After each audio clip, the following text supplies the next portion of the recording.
These are my top 5 New Year's resolutions for Jiu Jitsu. If you don't practice Jiu Jitsu, don't turn the video off. Number 1 on the list, try it. Martial arts changes lives. You owe it to yourself to try. Jiu Jitsu is the best martial art. That's for a whole different video. Try Jiu Jitsu first. If you don't like it, go try a different martial art. All you gotta do is hit Google, find out where it is, walk in. Most of these people are gonna let you try it for free. You'll be healthier and you'll be stronger, both mentally and physically. There's a friendship and a lifestyle aspect to Jiu Jitsu that is beyond your imagination. Welcome. Thanks. Number 2 is my favorite. Commit to a certain amount of classes a year. Okay, I say a year. Don't say I'm going to go 3 times a week. By the 4th or 5th week, you miss 3 times, you give up. The goal's over. Commit to a year. 3 classes a week for a year would be 156 classes. So just commit it to let's make it 160. You're off for a week, you get an injury, you go double to make it up. You make it up later in the year. It continues all year long. That's why I really, really like the commit to amount of classes a year. A lot of your dojos will have check-in cards or ways to keep track of it for you. If not, just get a little notebook. Another thing I like with this one is I like to set 3 goals. You have your main goal. Have a crazy goal too. So 160 is my goal, but why not be a badass and see if I can do over 200 this year, and that's your big goal. And then have a little goal too.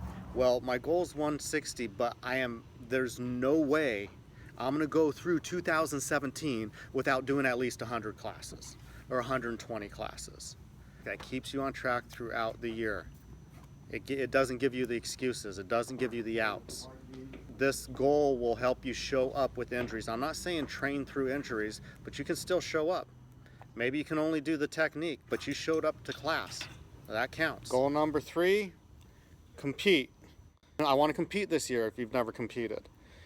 If you compete already, I want to compete 3 times this year. Have a competition goal.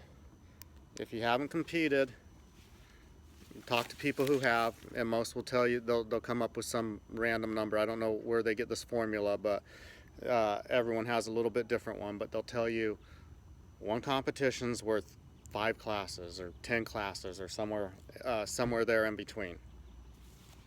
And they're right.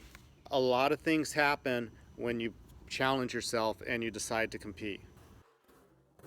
One of those things is that you get nervous and you have to overcome your nerves and fight through nerves. Another thing that happens is the competition's coming up, so you train harder.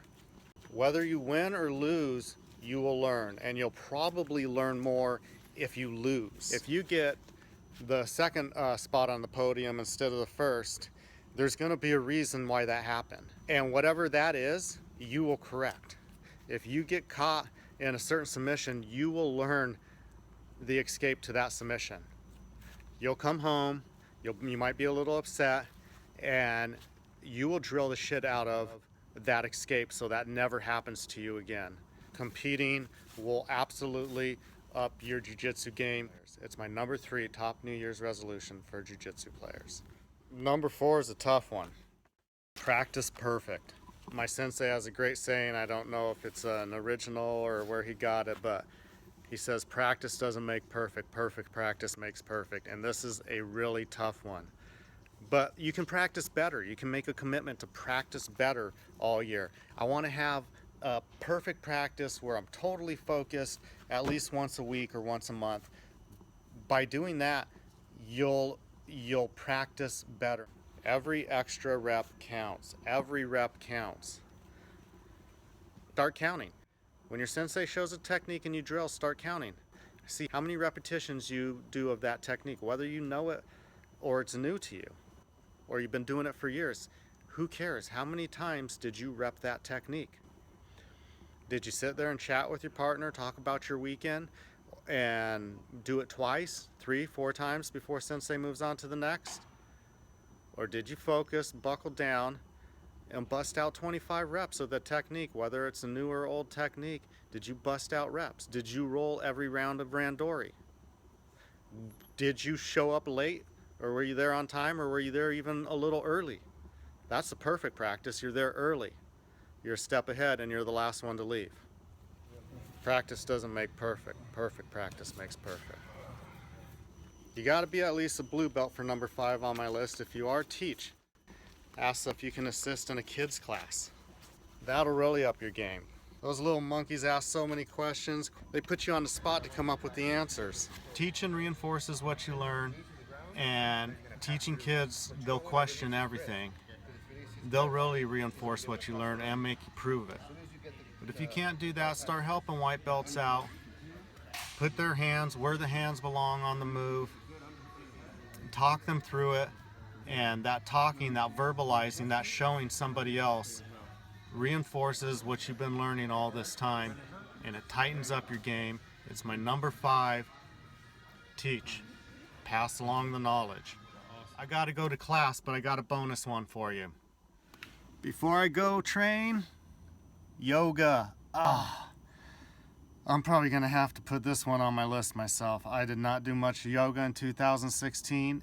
It is phenomenally boring.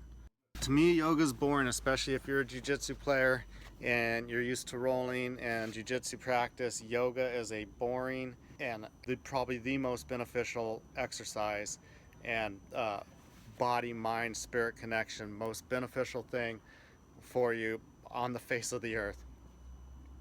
You got to do it. It's my bonus, number 6, new habit, New Year's resolution for 2017.